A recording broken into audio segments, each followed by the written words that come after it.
Hello friends, in this video we are going to understand how different types of rational functions we can have and they can be written in partial fraction form. Like we may have any type of integral to be integrated. So if that integral contains a different type of rational function, then how that particular rational function can be written in partial fraction form, that we are going to see in this video. So let us go one by one and let's see the first and the simplest form of rational function which we may have. Like we may have px plus q upon x minus a, x minus b type of rational function. We may have this type of rational function, and where a shouldn't be equal to b, as we know denominator has to be non-zero. For that this condition is given. So if we have this type of rational function under the integral, this can be written as a upon x minus a plus b upon x minus b. This is how this can be written. Now let's see the next type of rational function which we may have. We can also have px plus q upon x minus a whole square. Here the same linear factor is having power 2. That means the same linear factor is repeated. So this can be written as a upon x minus a plus b upon x minus a whole square. That means this type of rational function can be written in this way.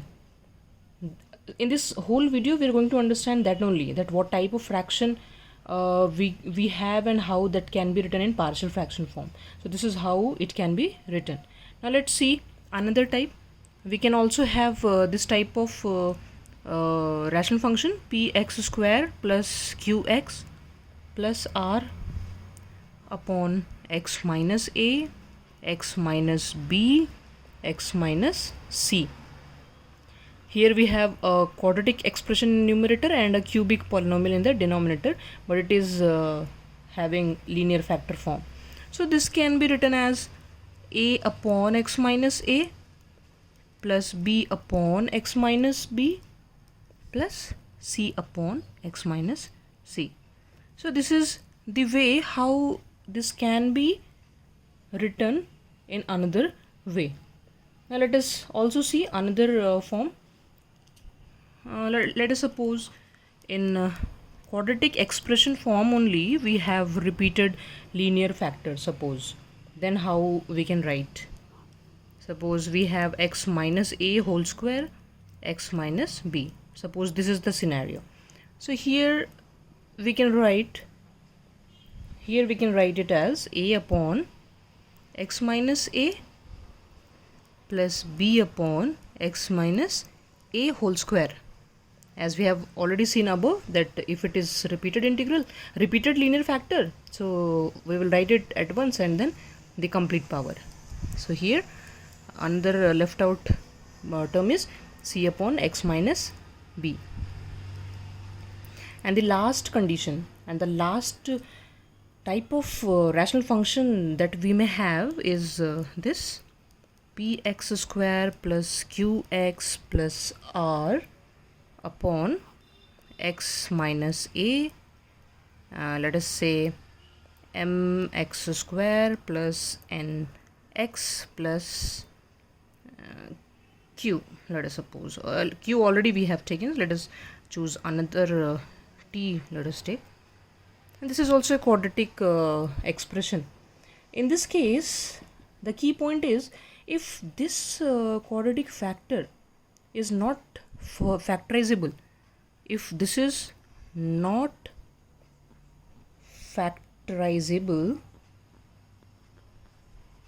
this is the condition for this, then we can write this as a by x minus a plus, condition here is this has to be non-factorizable. That means it is not further factorizable, because if it is factorizable, again we may write this expression in linear factor form, isn't it? So this has to be a non-factorizable expression, then we can write this as bx plus c upon the whole quadratic expression, mx square plus nx plus t. So this is how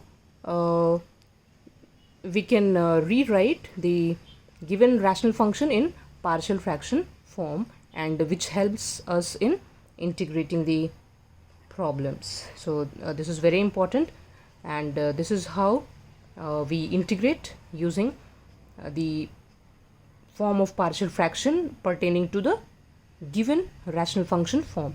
So and so partial fraction, so and so rational function if we have, and these are the types of rational functions which we may have, and it can be written in this partial fraction form, which makes the integral very easy to integrate. So this is what is there in this video. Thank you.